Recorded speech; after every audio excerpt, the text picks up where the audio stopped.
Want to know what I love?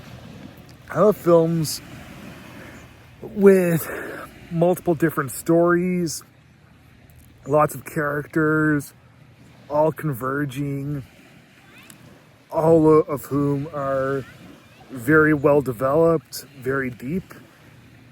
I love films that are funny, even darkly funny. And I love films that have different themes like personal redemption, happenstance, lots of thrills, and all around just lots of fun, very entertaining, very well made. And one film that encompasses all of those elements to a very high degree. It is one that a lot of people regard as being probably the best film of the 1990s. That's right. Quentin Tarantino's sophomore feature, Pulp Fiction. Sorry, I have the hiccups. I'm sorry about that. Yeah, so the movie came out in 1994, and it was nominated for a whole bunch of Oscars. And the big film that won Best Picture and Best Director for the 1995 Oscars was Shawshank Redemption. Sorry, it was Forrest Gump. Sorry. The frontrunners that year were Shawshank Redemption, Pulp Fiction, and Forrest Gump. And, a lot of people to this day still do think that, that they don't have any disrespect towards Forrest Gump, but, when it comes to Shawshank Redemption or Pulp Fiction versus Forrest Gump, they're going to pick either Shawshank or Pulp Fiction, not pick Forrest Gump. But, to each their own. And Tarantino's first film, being Reservoir Dogs from 1992, was a pretty big hit. And, his very first film also being his breakout film, how was he going to top Reservoir Dogs? Well, he did. 2 years later, the cast of big named celebrities was even bigger. It was a much longer film, and it had how many more storylines happening and how many more themes. So aside from the themes and the characters, the movie also has this really strange narrative.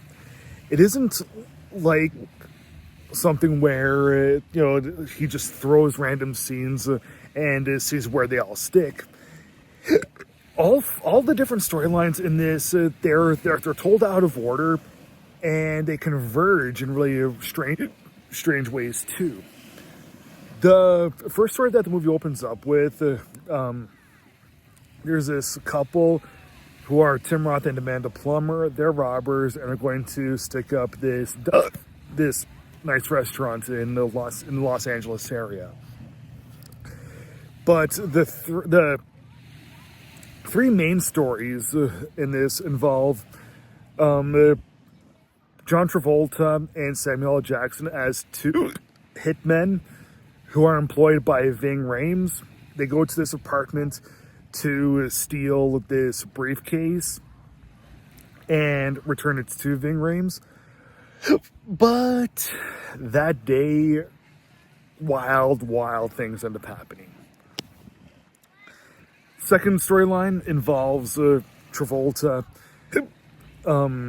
taking Ving Rhames' wife, who's played by Uma Thurman, taking her out for just a fun night. But again, crazy circumstances end up happening. Then there's the final story, which involves Bruce Willis playing this prize fighter whose personal pride gets the better of him, and he's supposed to take a dive for Ving Rhames, but he doesn't. Takes money for himself, goes on the run, but again, crazy things end up happening.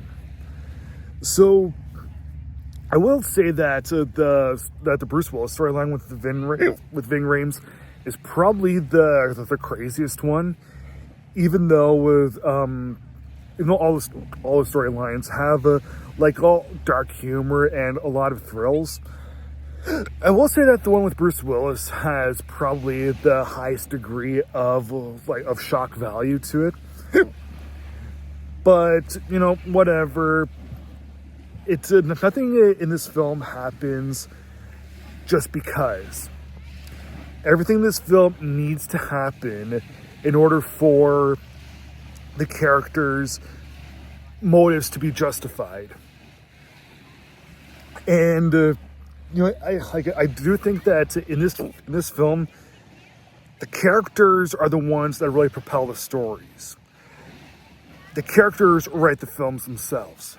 This is a purely character-driven film with lots of thrills, lots of comedy, and some really profound moments too that really get the viewer thinking about their own personal morals and own personal value and all that kind of stuff. So yeah, even though this is kind of a bizarre film in the way it's structured and its uniqueness, so what? It just goes to show that one-of-a-kind films, especially nowadays, are few and far between. So I'll give Pulp Fiction from 1994, one of my favorite films ever, perfect 4-star score.